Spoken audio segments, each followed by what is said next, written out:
Primeiro, feliz Dia dos Pais a todos os pais que estão aqui. A gente entende que, sendo essa a casa do nosso Deus, Ele como bom pai que cuida da gente, então a gente também está na casa do nosso Pai Celeste, então a gente se alegra nisso. E a gente quer, então, desejar feliz Dia dos Pais a todos aqueles que são pais, aos que são filhos também, com certeza. Então, a gente vai falar um pouquinho hoje, na realidade, sobre os nossos modelos. Muitas vezes a gente toma algumas pessoas como modelos, podem ser os nossos pais, podem ser aqueles que a gente considera, ou pessoas que a gente vai conhecendo ao longo da nossa vida. Mas a verdade é que, de uma forma ou de outra, todo mundo tem algum modelo para si.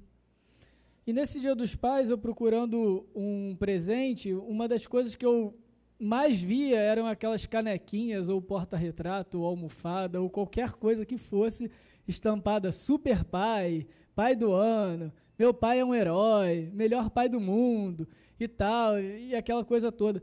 E aí, Dia das Mães super mãe, melhor mãe do mundo, melhor mãe do ano, enfim, aí não tem Dia dos Filhos, mas se tivesse, com certeza, ter uma caneca dessas também. E a verdade é que a nossa cultura, obrigado, Nazaré, a verdade é que a nossa cultura, ela procura super-heróis.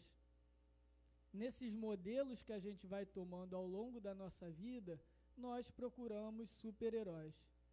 Pessoas, de alguma forma, sem falha, de alguma forma perfeitas, ou que estão aqui conosco para suprir as nossas próprias imperfeições. Em tese, não tem problema nenhum em nós termos modelos bons na nossa vida. Nós precisamos de bons exemplos, as crianças precisam de bons exemplos. A questão é, quando esses bons exemplos eles passam a ser regras, ou quando nós procuramos ser perfeitos, exemplos perfeitos para alguém, e nós não nos permitimos falhar.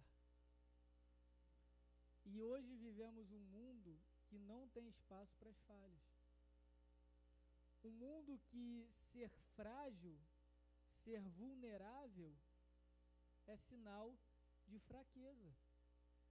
Eu não posso mais me abrir com um amigo, porque eu corro o risco dele não vir mais procurar os meus conselhos porque eu me expus. Pô, o Vitor não. Olha o que ele vem falar comigo, cara. O cara estuda, o cara faz isso, o cara faz aquilo, e dá um mole nisso? Vem se abrir comigo nessa situação? Não. Ele não é digno de eu pedir conselho. Afinal de contas, a gente precisa pedir conselhos para os nossos heróis, para aqueles homens e para aquelas mulheres que são exemplos perfeitos, homens e mulheres do ano. Qual é a consequência disso para as nossas vidas?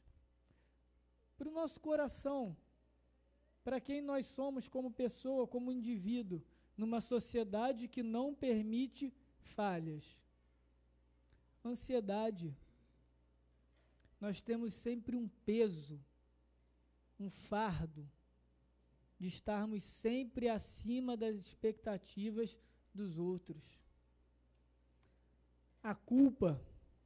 Nós não permitimos a falha, e quando falhamos, porque nós falhamos, nós somos seres humanos, recai uma culpa sobre nós. Nós mesmos nos culpamos, ou outros de fora nos colocam esse peso. Uma indiferença. Indiferença com aquele que se mostra vulnerável, com aquele que se mostra fraco, com aquele que se mostra imperfeito. Eu não quero andar com esse cara. Esse cara é todo errado. Eu quero andar com gente que adicione. Não é isso que o pessoal fala? Eu quero andar com gente que agregue. Pô, o cara não agrega. O cara está sempre errando, está sempre vacilando. E isso vai gerando um peso. Muitas vezes pode levar a um quadro de depressão. E o remorso, que tantas vezes serve de alimento para as nossas almas. Um mundo que acumula pesos demais, onde nós procuramos salvadores entre os homens. Nós não permitimos a falha dos outros, nem a nossa própria falha. Em última instância, isso vai gerar frustração em nós. E se a gente pudesse definir o que é frustração, a frustração ela nasce do abismo, da discrepância, da diferença entre a nossa expectativa em relação a algo e a realidade. Quando a nossa expectativa em relação a alguém, em relação a algum relacionamento, alguma vaga de emprego, alguma igreja, ela não condiz com a realidade na medida em que a gente vai vivendo, isso gera frustração. E essa frustração, se não bem tratada, ela vai consumindo a nossa alma, ela vai gerando peso nos nossos corações. Isso atrapalha os nossos relacionamentos uns com os outros, inclusive com Deus. Porque essa frustração, esse abismo entre a nossa expectativa e a nossa realidade, também ocorre no nosso relacionamento com Deus. Porque quando a gente tem uma expectativa a respeito de Deus, a qual Ele não cumpre, nós nos frustramos com Deus. E eu estava até conversando com a Margot agora antes do culto, e eu achei legal que ela falou, leu, enfim, uma pessoa questionando, Deus nos abandonou. Qual será a expectativa dessa pessoa em relação a Deus que o fez concluir que foi abandonado por Deus? Será que ele esperou algo de Deus que não era da vontade desse Deus, ou não estava de acordo com o caráter desse Deus? Mas não vamos olhar para o outro, não vamos cair no moralismo, não vamos ser acusador. Quantas vezes a gente já se frustrou com Deus? Quantas vezes a nossa expectativa em relação ao divino não condisse com a realidade? Foi uma cura que não chegou, foi um emprego que foi embora, foi uma família que acabou. E a gente precisa viver com essas frustrações, porque não se surpreendam, mas normalmente a nossa perspectiva em relação à vida não está muito acurada. E a realidade constantemente nos causa frustração, porque ela não está alinhada com essa expectativa, com essa perspectiva que a gente tem da vida e dos fatos. E a palavra de Deus, a gente entende que a Bíblia, nós como cristãos aqui da Libertas, entendemos que a Bíblia é uma das melhores, se não a melhor forma de Deus mostrar o amor para o homem. Quando Ele se mostra quem Ele é, quem nós somos e o que nós podemos e devemos fazer nesse relacionamento. E em momentos de frustração, onde a nossa expectativa não condiz com a nossa realidade, a Bíblia nos ajuda muito nisso. Porque ela traz histórias como as nossas, histórias de frustração, de erro, de falha. E talvez a maior frustração seja aquela que a gente tem a respeito de nós mesmos. Quando a gente falha ou quando a gente comete um erro que a gente nunca esperava cometer. Quando a gente decepciona alguém que a gente ama. Esse é um dos maiores pesos que nós, como seres humanos, podemos carregar. Nessas horas a gente se pergunta o que está acontecendo de errado. O que acontece de errado quando a gente toma uma decisão que não deveria tomar, quando fala algo que não deveria falar, quando encerra um relacionamento, magoa uma pessoa que não deveria magoar. Nessas horas a gente se pergunta o que está acontecendo. E como eu disse, a Bíblia ela nos ajuda muito nisso. E hoje a gente vai meditar no Salmo 51, um salmo do rei Davi sobre arrependimento. de talvez um dos momentos mais difíceis da vida do rei. Mas antes da gente entrar no texto, eu só queria rapidamente apresentar para os irmãos o contexto, o porquê ele escreveu esse poema. O rei Davi, segundo rei de Israel, rei que matou o gigante Golias, o rei motivo de orgulho do povo, o rei que uniu a nação, que enriqueceu Israel, o rei que tirou todos os inimigos ao redor de Israel, e aqueles que ele não derrotou, ele impôs limites. Israel foi uma grande nação na Palestina, nos tempos do rei Davi. Nisso tudo o povo sabia que Deus estava com o rei Davi. Nesse momento, então, no livro de 2 Samuel, no segundo livro do profeta Samuel, nos capítulos 11 e 12, nós nos surpreendemos com a história de Davi. O texto começa dizendo que aquele era o momento, era o tempo do ano em que os reis iam para a batalha. Eram tempos que os reis participavam dos frontes e incentivavam os exércitos ali nas fronteiras do reino. Mas Davi não foi. Davi não cumpriu com a sua responsabilidade e ficou em Israel quando era o tempo dos reis irem para as batalhas. E no que ele ficou, imaginem que o palácio não era, as cidades naquela época não tinham arranha-céus como nós, eram casebres, mas um palácio se destacava, era mais alto do que os outros. E numa das suas varandas do seu palácio, ele olha para uma casinha e vê uma mulher. E ele deseja essa mulher. Ele, como rei, descobre quem ela é, chama o marido dela, senta à mesa com ele e o manda para o fronte de batalha. E Davi não vai para a guerra. Ele ordena que colocassem Urias, que é esse homem, no lugar onde os inimigos fossem mais fortes, muito próximo das cidades inimigas, das muralhas, onde estivessem ao alcance dos arqueiros. E Urias morre. Quando Urias morre, Davi então toma, ele não pede, ele toma, esposa, agora viúva de Urias,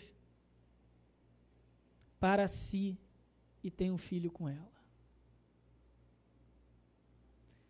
Esse é o grande rei de Israel.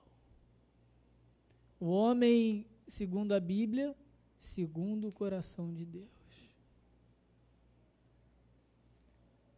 Um crime premeditado e que ele manteve as escondidas até que o profeta Natã chegasse para ele e o condenasse e falasse: Davi, você fez isso tudo. Só então Davi tem consciência da gravidade que ele fez. E aí imagina a frustração desse povo. Imagina o coração dessas pessoas que serviam com tanta fidelidade ao rei. Imagina o coração da família de Urias, ao ver o que o seu rei foi capaz. E das duas, uma, ou você já foi alvo, ou você já foi causa. De uma maneira ou de outra, o Salmo 51 nos fala sobre o arrependimento genuíno. Um arrependimento genuíno que vai nos trazer a restauração daqueles que cometeram e daqueles que sofreram. A restauração, ela começa com o arrependimento. E esse salmo é fruto do arrependimento de Davi depois de tudo que ele fez. Então acompanhem comigo o Salmo 51. Tem misericórdia de mim, ó Deus, por causa do teu amor. Por causa da tua grande compaixão, apaga as manchas da minha rebeldia. Lava-me de toda a minha culpa, purifica-me do meu pecado, pois eu reconheço minha rebeldia. Meu pecado me persegue o tempo todo. Pequei contra ti, somente contra ti. Fiz o que é mal aos teus olhos, por isso tens razão no que dizes, e é justo teu julgamento contra mim. Pois sou pecador desde que nasci, sim, desde que a minha mãe me concebeu. Tu, porém, desejas a verdade, no íntimo e no coração me mostras a sabedoria. Purifica-me da minha impureza, e ficarei limpo. Lava-me, e ficarei mais branco que a neve. Devolve-me a alegria e a felicidade. Tu me quebraste. Agora permite que eu exalte outra vez. Não continues a olhar para os meus pecados. Remove as manchas da minha culpa. Cria em mim, ó Deus, um coração puro. Renova dentro de mim um espírito firme. Não me expulses da tua presença e não retires de mim o teu espírito. Restaura em mim a alegria da tua salvação e torna-me disposto a te obedecer. Então ensinarei os teus caminhos aos rebeldes e eles voltarão a ti. Perdoa-me por ter derramado sangue, ó Deus da minha salvação, e então com alegria anunciarei a tua justiça. Abre os meus lábios, Senhor, para que a minha boca te louve. Tu não desejas sacrifícios, do contrário eu os ofereceria. E também não queres holocaustos. O sacrifício que desejas é um espírito quebrantado. Não rejeitarás um coração humilde e arrependido. Olha com favor para Sião e ajuda. Reconstrói os muros de Jerusalém. Então te agradarás dos sacrifícios de justiça, dos holocaustos e das ofertas queimadas. E sobre o teu altar novilhos voltarão a ser sacrificados. O arrependimento genuíno, meus irmãos, ele começa com misericórdia. Ele começa na busca por misericórdia. O primeiro verso do poema de Davi diz: tem misericórdia de mim, ó Deus, por causa do teu amor, por causa da tua grande compaixão. O arrependimento não começa no erro em si. Ele não começa no pecado, ele não começa no ato. Ele começa na misericórdia. Começa no agir de Deus em relação ao homem culpado, em relação àquele que cometeu o crime. A misericórdia, ela diz: Deus não me deu o que eu mereço. A misericórdia é o contrário da justiça de Deus. Se Deus fosse justo com Davi, Davi mereceria a morte. E então Davi clama por misericórdia. A misericórdia de Deus, ela age no íntimo do coração humano. Quando esse coração entende que ele não pode receber ou não gostaria de receber aquilo que ele merece diante do ato que ele cometeu. O amor de Deus e a sua grande compaixão são a forma e a fonte pelo qual essa misericórdia atua. A misericórdia, então, é a expressão desse amor. Ela está alicerçada no amor de Deus. E isso é interessante porque Davi, nesse momento, ele logo no começo, ele já diz o seguinte: Senhor, não faz comigo o que eu mereço. Age com amor. Age com compaixão. Olha para a minha dor. Não olha para o meu pecado. Não olha para aquilo que eu fiz.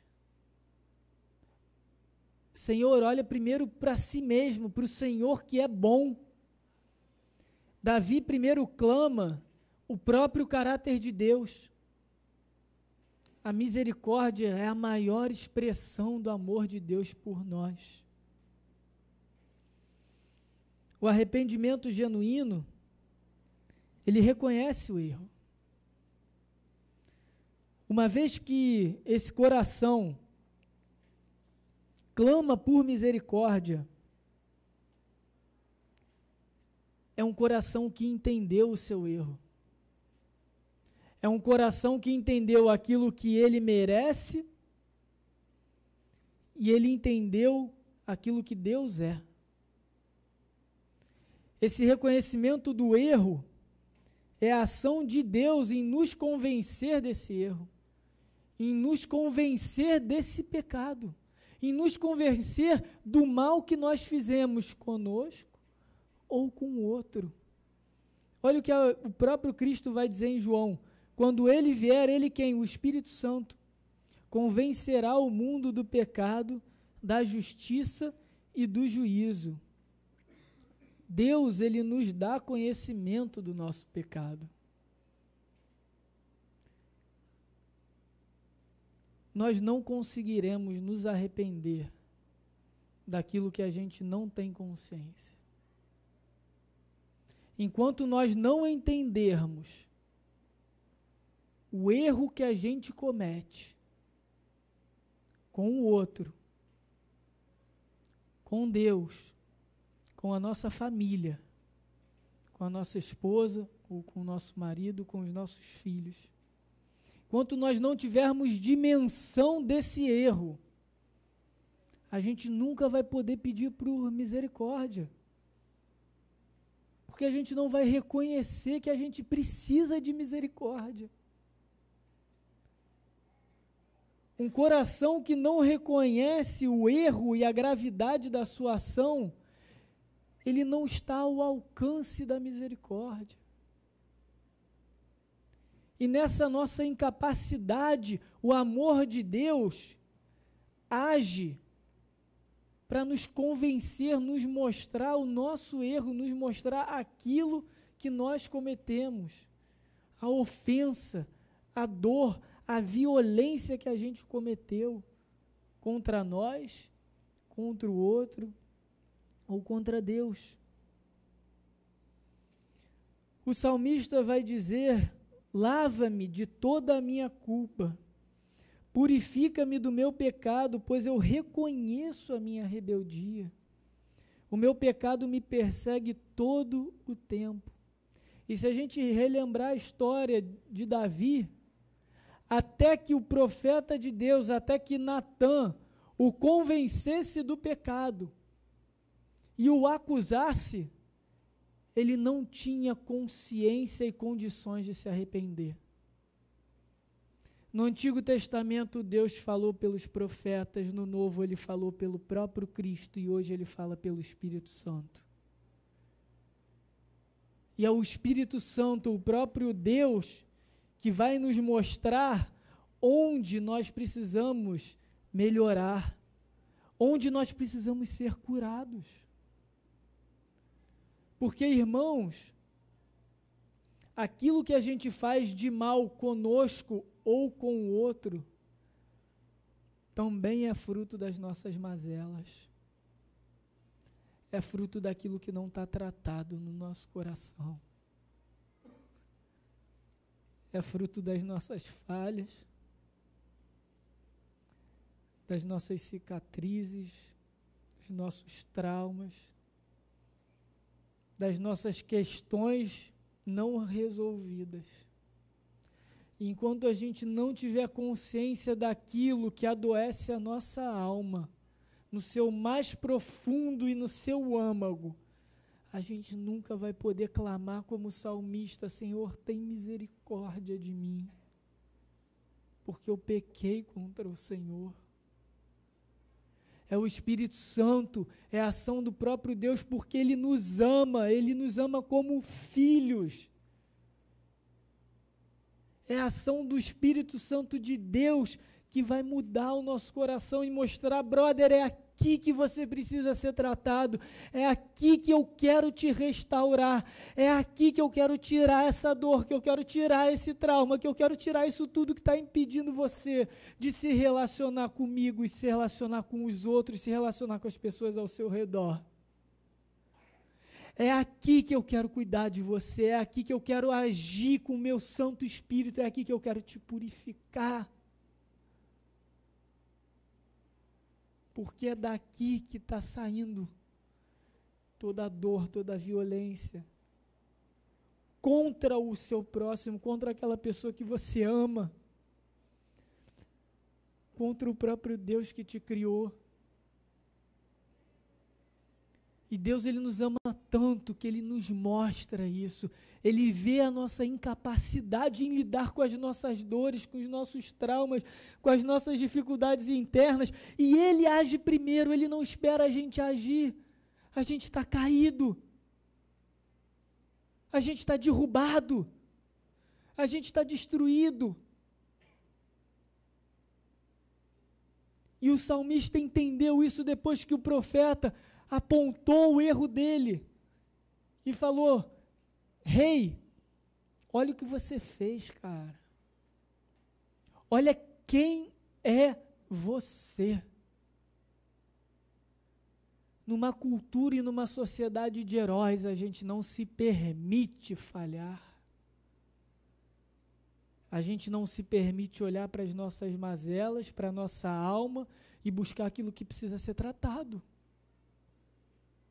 Porque para a gente ser tratado, a gente tem que admitir que a gente está doente. A gente tem que admitir que a gente é imperfeito. E ninguém quer admitir isso hoje.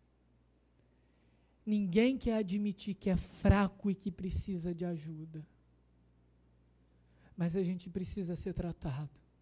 E se a gente não trata, e se a gente não trata da nossa alma, as coisas ruins vão acontecer. É um casamento que pode acabar. É uma amizade que pode ter fim. É um ato violento, é uma explosão. Eu explodi naquele dia, cara, eu não sei o que deu comigo. Mas sabe qual é o problema? Esse tipo de coisa na nossa vida não é um acidente de percurso. Não acontece de repente, a gente está indo, andando, sol raiando, na beira de Copacabana, opa, tropecei. Isso não existe. Aquilo que acontece de ruim, pela nossa ação, pelas nossas falhas e pelo nosso pecado, isso é fruto de algo interno. Isso é fruto da nossa construção. É algo na nossa alma que não está resolvido. É um processo dentro de nós. Ninguém da noite para o dia comete adultério. Ninguém da noite para o dia sonega imposto, emite nota fria, mente para uma pessoa que ama, foge de casa, corta relacionamento. Isso não existe, pessoal. Enquanto a gente não reconhecer que a gente precisa de ajuda, enquanto a gente não reconhecer a extensão do nosso pecado, a gente nunca vai conseguir se tratar e nunca vai seguir no nosso processo de restauração. Davi fala: toda a minha culpa eu reconheço. O conhecimento de Davi, ele é íntimo e profundo a respeito de quem ele é e da natureza do pecado dele, da natureza do erro dele, da natureza da culpa dele. Nós precisamos reconhecer toda a extensão do nosso erro, para que a gente realmente viva um arrependimento genuíno. E o reconhecimento do erro acontece em 3 níveis. O primeiro é o reconhecimento das consequências para a nossa própria vida. Aquilo que a gente tem de ruim em nós, aquilo que a gente tem feito de ruim, determinados pensamentos, determinados hábitos, determinadas posturas que a gente tem alimentado na nossa vida. O quanto isso tem nos feito mal, o quanto isso tem nos consumido, o quanto isso tem gerado peso para as nossas almas e para os nossos corações. Esse é o primeiro nível, e ele reflete diretamente no segundo, que é as consequências na vida do outro. Se a gente tem algo em nós mal resolvido, nos corroendo, nos destruindo, em algum momento isso vai rebater nos nossos relacionamentos. E sabe o que é mais triste disso tudo? É que rebate primeiro em quem a gente ama, em quem a gente é próximo, naquela pessoa que está do nosso lado. Aquilo que está dentro da gente, no primeiro nível, fere e agride os mais próximos da gente. E o terceiro nível é o nosso relacionamento com Deus. Pode ser que chegue até um ponto da gente se questionar: existe um Deus? Cadê o Deus que me ama? Cadê o Deus que se diz meu Pai quando eu preciso? Deus nos abandonou. Essa é a consequência de um coração que não reconhece o próprio erro. Um coração que entrega a si mesmo. Nega a si próprio naquilo que faz mal a ele. Nega o outro nas consequências do seu erro e do seu pecado. E nega o próprio Criador na sua existência. Muitas das nossas dúvidas em relação a Deus são fruto de questões mal resolvidas no nosso próprio coração. Antes de acusarmos a Deus, acusemos a nós mesmos. Davi, no seu salmo, vai dizer que Deus é justo, porque ele reconhece a justiça de Deus.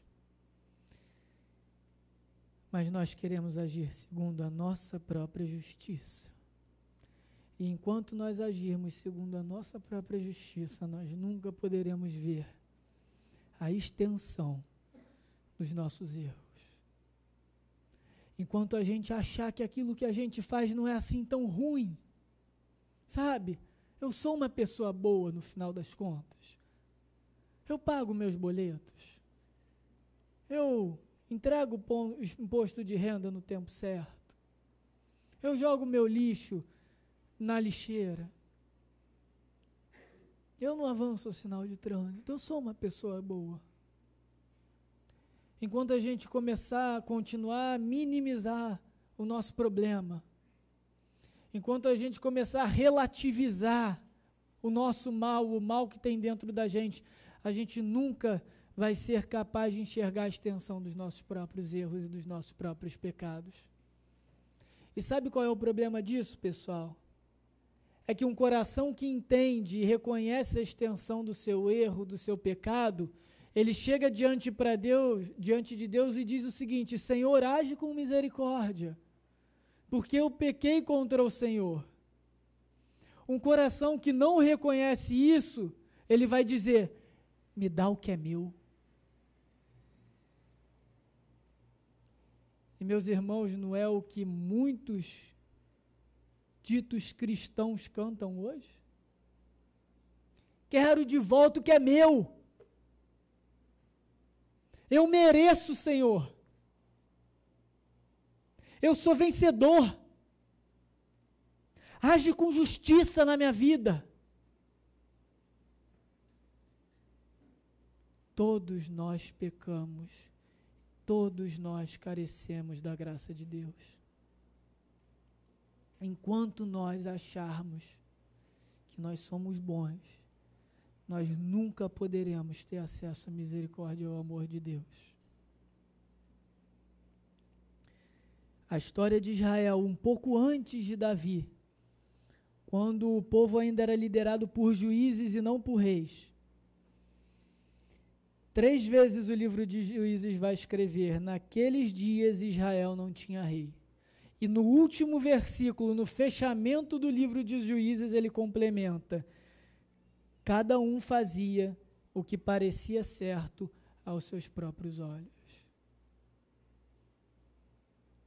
Quando a gente relativiza o nosso erro, quando a gente minimiza o nosso pecado, a gente faz o que a gente considera bom aos nossos próprios olhos. Esse foi o motivo do declínio moral de Israel. E esse pode ser o motivo do nosso declínio. Nunca seremos justos por nós mesmos. Porque nós somos mutáveis. A gente muda.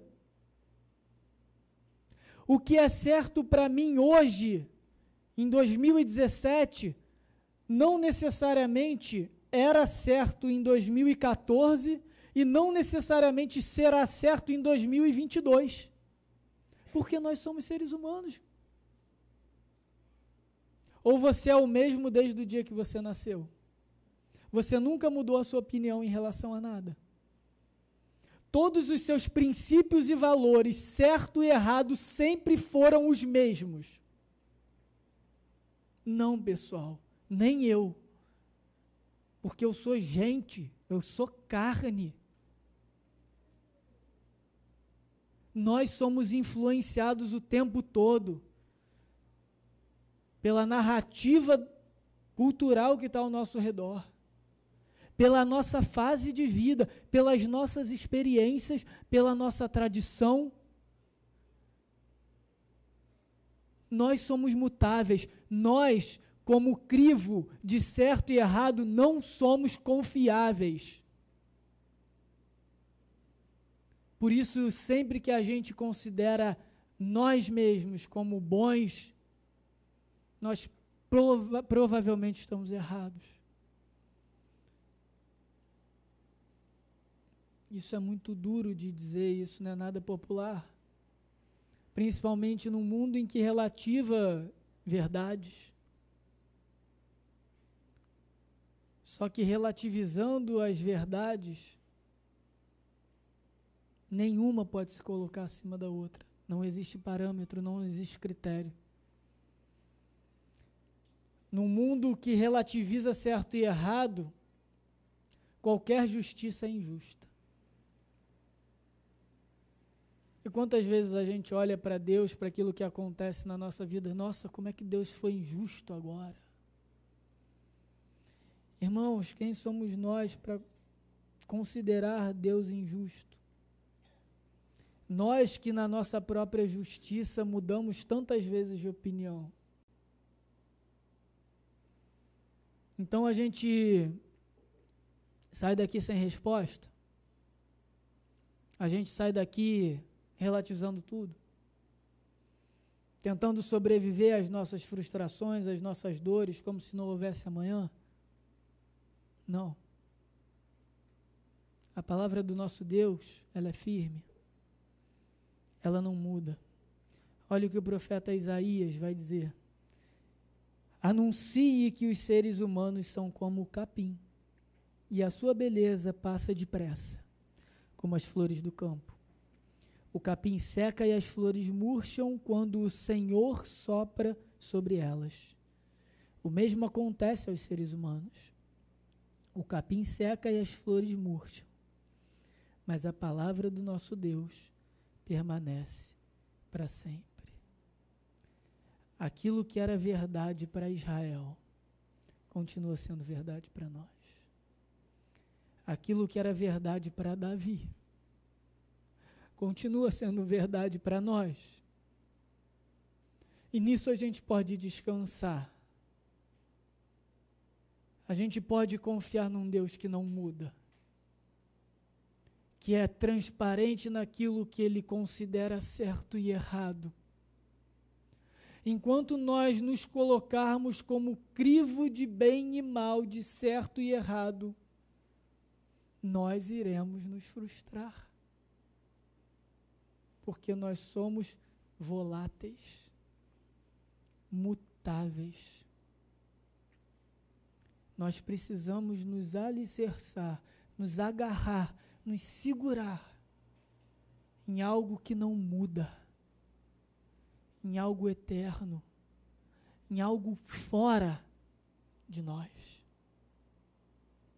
Porque aqui dentro é uma bagunça, aqui dentro é uma zona e precisa ser tratado.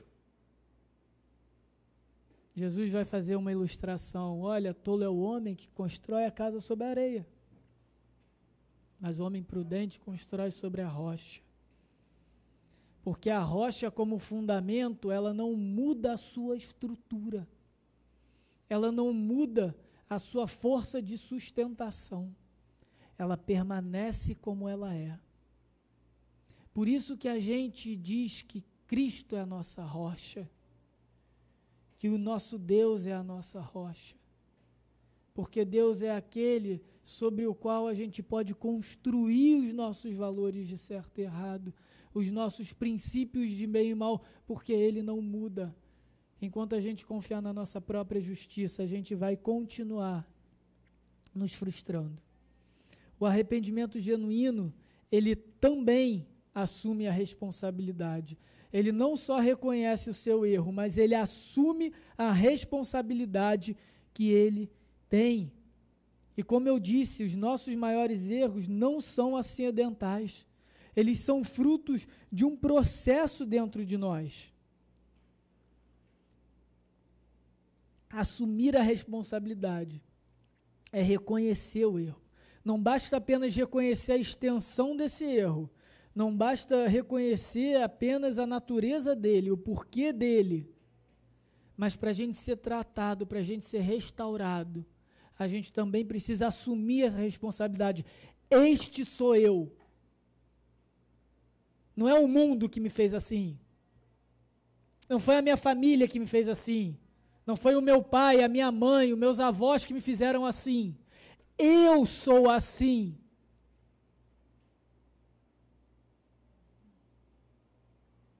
Aquilo que está ao nosso entorno influencia sim.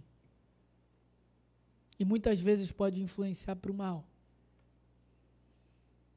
Pode nos acrescentar dores e traumas, cicatrizes, ferimentos. Mas nós não podemos fugir da responsabilidade que nós, em nós mesmos, precisamos ser tratados. A gente não pode mais viver uma vida terceirizando o mal que habita na gente, colocando para o outro, colocando para fora da gente. Ah, eu não sou assim, eu fui feito assim. Não, você é assim. Nós somos assim, eu sou assim, eu sou imperfeito, eu, Vitor, aquele que vos fala. Eu sou imperfeito, eu tenho as minhas dores, eu tenho as minhas dificuldades, eu tenho os meus traumas, os meus anseios, e eu preciso tratar isso na cruz de Cristo. E se eu não assumir essa responsabilidade, eu nunca vou ser curado, eu nunca vou ser tratado. A sociedade pode atrapalhar, a sociedade pode contribuir para esse mal, Satanás pode contribuir para esse mal, mas a responsabilidade é nossa. Se nós quisermos crescer em maturidade no nosso relacionamento com Deus, a gente precisa ser responsável pelos nossos atos. A gente precisa chegar diante de Deus, como Davi chegou e falou: eu sou culpado. Tem misericórdia de mim, porque eu pequei contra o Senhor e contra o Senhor somente. Eu sou responsável por aquilo que eu faço de ruim contigo, com os outros e comigo mesmo. A gente vive num mundo que foge da responsabilidade. A gente, como cristão, não pode fugir da nossa responsabilidade. E uma delas é assumir que a gente é responsável pelos nossos males. Que a gente é responsável pelo nosso pecado. Vamos parar de apontar o dedo para Brasília, para a nossa sociedade, para a nossa cultura, para o mundo que está lá fora. E vamos apontar o dedo para o nosso pecado. Porque o nosso país está onde está também, porque tem homens e mulheres que não assumem os seus erros, não assumem as suas responsabilidades. Usam de subterfúgios da lei da construção, seja lá o que for, para se safar. Mas deixa eu contar uma história, a gente também faz isso o tempo todo. A gente o tempo todo está fugindo da nossa responsabilidade. A gente não é melhor do que eles.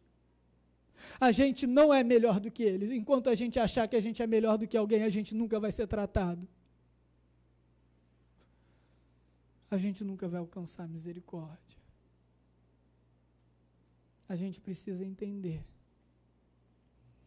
que existe algo, existe o nosso pecado, algo ruim em nós que precisa ser tratado e que Deus quer tratar isso em nós, porque Ele nos ama. Ele não quer nos entregar a nós mesmos, Ele nos ama. O nosso pecado é a expressão externa de quem nós sempre fomos. E o nosso maior erro é pensarmos que somos melhores do que realmente somos.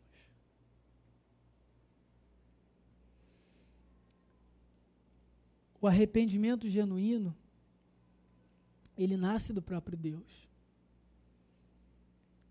E o bom, o gostoso, o agradável do Salmo 51 é que ele apresenta a restauração, aquilo que Deus quer fazer por nós. O início da restauração começa na ação do próprio Deus na nossa vida. Olha o que o salmista vai dizer, Davi vai dizer para nós: purifica-me da minha impureza e ficarei limpo. Lava-me e ficarei mais branco que a neve. Devolve-me a alegria e a felicidade. Tu me quebraste. Agora permite que eu te exulte outra vez. Não continues a olhar para os meus pecados. Remove as manchas da minha culpa. Cria em mim, ó Deus, um coração puro. Renova dentro de mim um espírito firme. O salmista ele vai dizer: remove as manchas da minha culpa.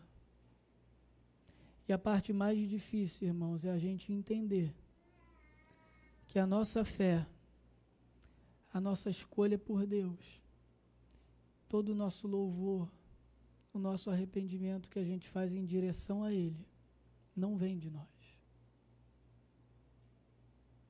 Não vem de nós porque a nossa natureza é culpada. Aquilo que a gente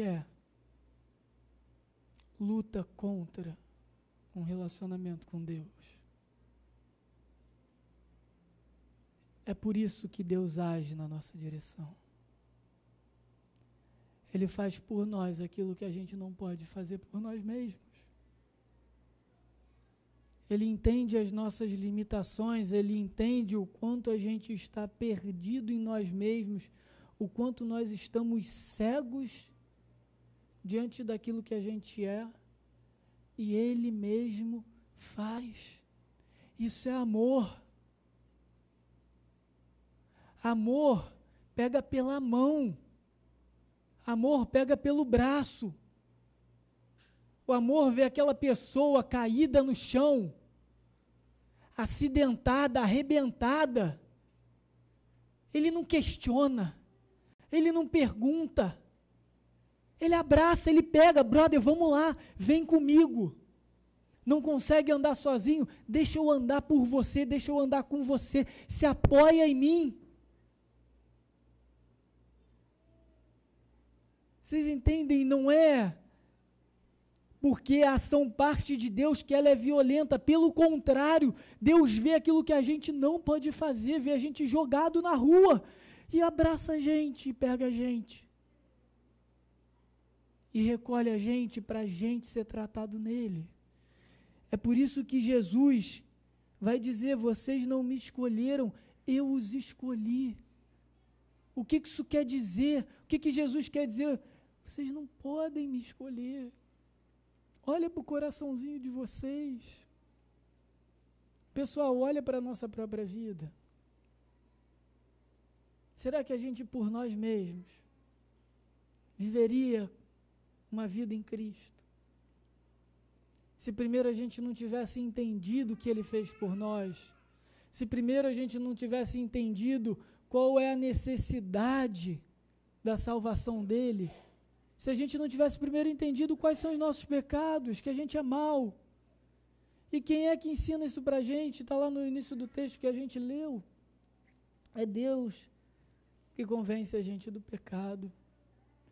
A maior obra de amor pelo homem é resgatar aquele homem que merecia justiça, aquele homem que tinha se rebelado contra o Deus.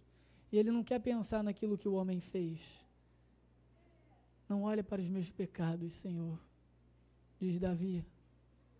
Deus não quer saber o que a gente fez, Ele quer saber o que Ele vai fazer por nós agora.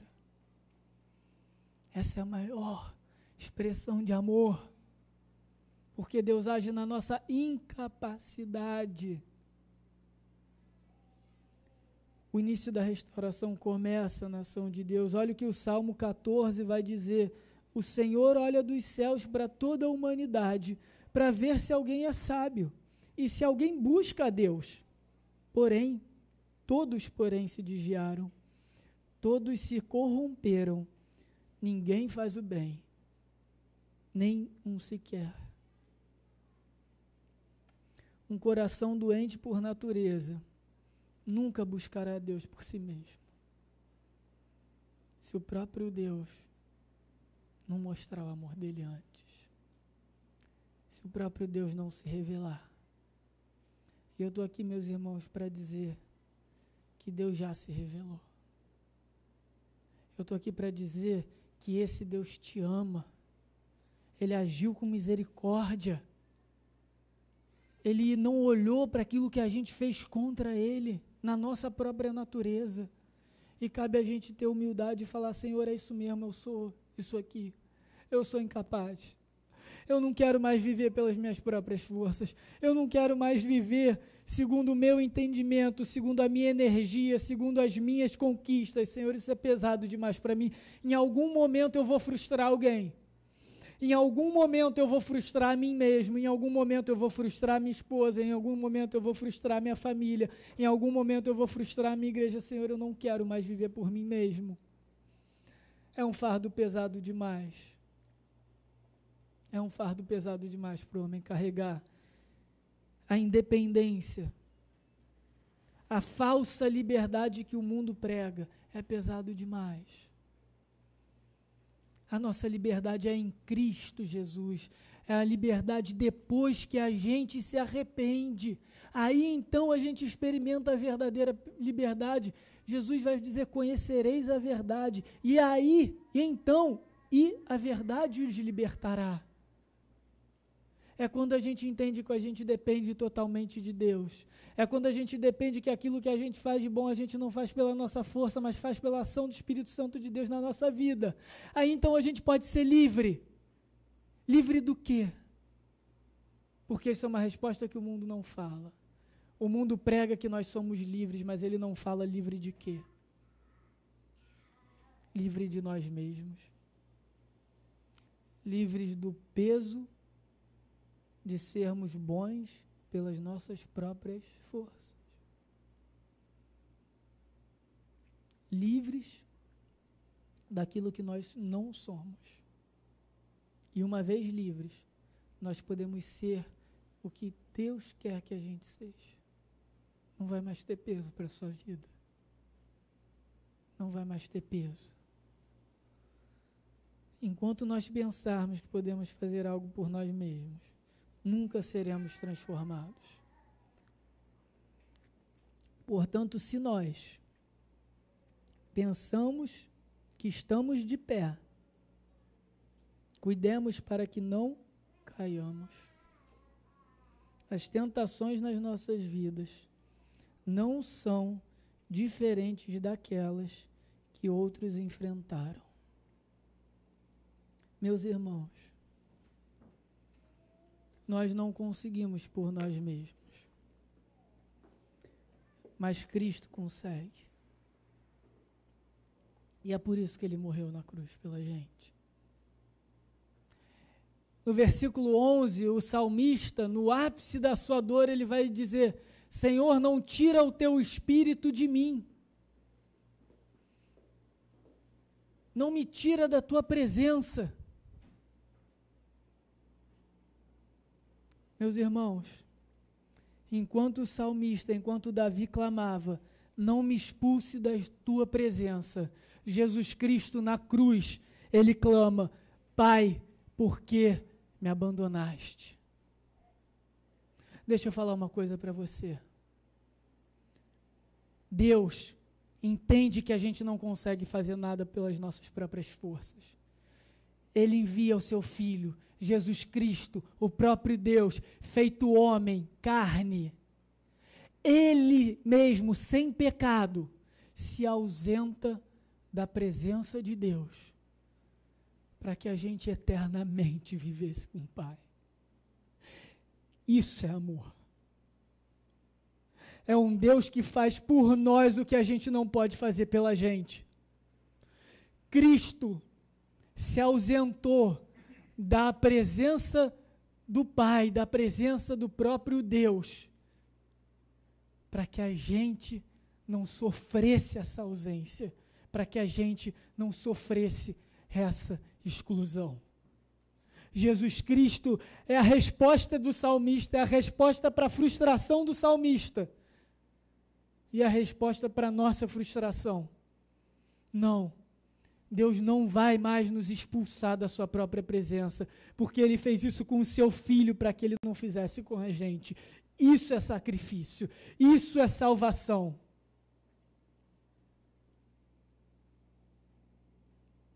Cristo se ausentou para que não fôssemos excluídos. E para terminar, como que a gente vive a partir de agora? O que a gente faz com isso tudo? A primeira coisa, a gente não pode viver sob o peso da culpa. Eu não sei o que você viveu até aqui, mas com certeza você já decepcionou alguém na sua vida. Mas isso não pode te assombrar mais. Porque aquele que tinha todos os motivos para te condenar, aquele que tinha todos os motivos para te culpar, ele te perdoou. Mas lembrem-se, isso não exclui o nosso reconhecimento daquilo que a gente fez de errado e de quem a gente é, e não exclui a nossa responsabilidade. Mesmo perdoados por Deus, muitas vezes a gente vai ter que sofrer e responder as consequências dos nossos atos, porque isso é consequência. Não tenhamos uma fé imatura, achando que somos intocáveis, porque entendemos o que Cristo fez pela gente. E também que agora que nós fomos perdoados, nós temos passe livre para fazermos o que quiser. Porque quando você realmente entende quem você é, você se envergonha daquilo. E aí o nosso movimento agora é buscar sempre tratamento e restauração. Eu realmente peço diante de Deus que hoje ainda você avalie dentro de você aquilo que tem te feito mal, que tem sido uma mancha, como diz o salmista, ou uma doença no seu relacionamento com outra pessoa, no seu relacionamento com Deus, ou consigo mesmo.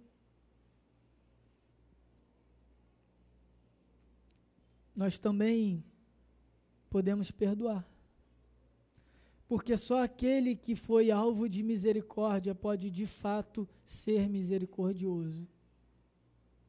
Se a gente foi perdoado por Deus, sendo integralmente culpados, quem somos nós para não perdoarmos aqueles que nos ferem? Porque a gente quer agir com juízo contra outra pessoa quando a gente clama por misericórdia diante de Deus? Irmãos, sejamos misericordiosos. Você vai ser machucado. Você vai ser agredido. Mas tenham misericórdia. Isso não vai fazer de vocês super-humanos. Isso não vai comprar uma vaguinha no céu para vocês. Isso é fruto. Isso é fruto daquilo que vocês mesmos receberam. A misericórdia, ela é fruto daquilo que Deus fez por vocês, daquilo que Deus fez por nós. Não é moeda de barganha. Ninguém compra Deus com misericórdia. Deus que nos comprou com a misericórdia dele. Quando nós, merecendo a morte, fomos perdoados em Cristo. Para terminar, eu deixo as palavras de Pedro. Deus, em toda a sua graça, nos chamou para participarem da sua glória eterna por meio de Cristo Jesus. Assim, depois que tiverem sofrido por um pouco de tempo, Ele nos restaurará, nos sustentará e nos fortalecerá, e nos colocará sobre um firme alicerce. Amém? Façamos uma oração, e eu peço que durante essa oração, você reflita, e o Espírito Santo de Deus te auxilie nessa reflexão, naquilo que dentro de você precisa ser tratado, precisa ser trazido à tona. E a parte ruim talvez é que isso doa, machuca cutucar na nossa ferida, mas é necessário para a nossa restauração. É necessário a gente sofrer, se sentir envergonhado por aquilo que a gente é ou por aquilo que a gente fez. Mas isso é um passo doloroso e necessário para Deus começar a tratar o nosso coração e agir com misericórdia nas nossas vidas.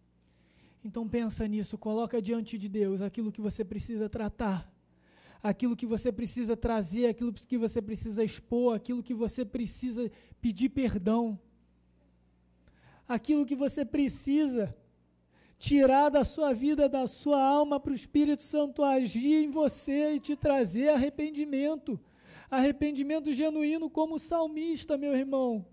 Peça para o Espírito Santo nesse momento, para Ele converter o teu coração, para Ele te convencer do pecado, te convencer daquilo que está te destruindo, que está destruindo a sua família, que está destruindo o seu relacionamento com Ele.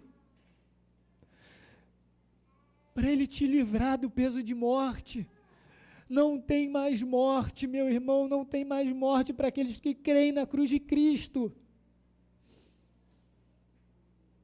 Senhor, nosso Deus e nosso Pai, tem misericórdia de nós. Tem misericórdia porque nós somos pecadores, Pai. Nós reconhecemos que nós não somos nada, nós reconhecemos que nós falhamos contigo, que nós te ofendemos, que nós viramos as costas contra o Senhor e que nada por nós mesmos, pela nossa própria vontade, pela nossa própria força, pode nos reconciliar contigo, Senhor. Age com misericórdia, Senhor. Apaga todos os nossos pecados, Pai. Lava a nossa alma, mostra para a gente aquilo que precisa ser tratado, aquilo que está fazendo mal, aquilo que tem escravizado a gente, aquilo que tem tirado a paz dos nossos corações, dos nossos lares, das nossas famílias, Senhor, da nossa vida profissional, do nosso relacionamento contigo, Senhor. Traz cura nesse momento através do Teu Espírito Santo, Pai. Que a gente se converta dos nossos pecados, que a gente se converta do nosso mal, Senhor. Pai, nos mostra a Tua graça em Cristo Jesus, nos ensina, porque o nosso coração é teimoso, a nossa cabeça é dura, Pai, nos mostra aquilo que o Senhor realmente fez na cruz de Cristo. Cura o nosso coração, nos livra do mal e não permita que a gente viva mais sob o peso da culpa, do pecado, Senhor. Trabalha também no nosso coração para a gente aprender a perdoar. O Senhor sabe o quanto é difícil, porque o Senhor sabe o que o Senhor teve que sofrer para nos perdoar. Nos dá o Teu espírito de perdão, que a gente comece a agir com misericórdia nesse mundo, que a gente seja luz, pontos de misericórdia e amor para esse mundo tão violento, para esse mundo tão injusto, para esse mundo tão doente, Senhor. Que a esperança de Cristo seja vista mais uma vez nos nossos corações. E se em algum momento a gente duvidar da Tua existência, duvidar da Tua bondade e do Teu amor, restaura o nosso espírito para a Tua honra e para a Tua glória. A gente te pede e te agradece em nome daquele que fez isso tudo ser possível, Jesus Cristo, nosso Deus e Senhor. Amém.